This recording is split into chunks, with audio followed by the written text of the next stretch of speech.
చెల్లెమ్మ రే నేను అన్నయ్య అంటే నువ్వు కిడ్నీ మాత్రం అమ్ముకోవాలరా. నువ్వు చెల్లెమ్మ అంటే నేను ఆస్తి మొత్తం అమ్మేయాలి. నువ్వు మా ఇంటి మహాలక్ష్మివే. నాదేరా ఏదో గ్లాస్ చూడండి త్వరగా చెప్పు. అదే నీ ఫ్రెండ్ ఉంది కదా.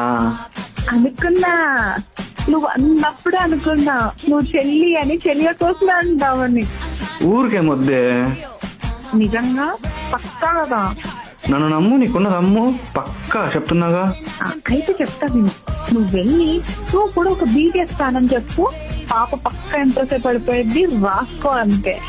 ఎవరు అమ్మాయిల అబ్బాయిల తేడా తెలియకుండా అలా వాళ్ళే.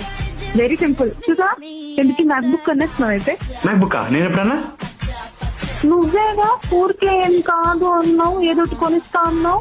అంత లేదమ్మా, కిండర్ జాయ్ అయితే ఓకే. ఇంటికి రాయాలో నువ్వు రారా ఇంటికి. ఫస్ట్ నువ్వు ఇంటికి రా చెప్తా. నేను రానగా.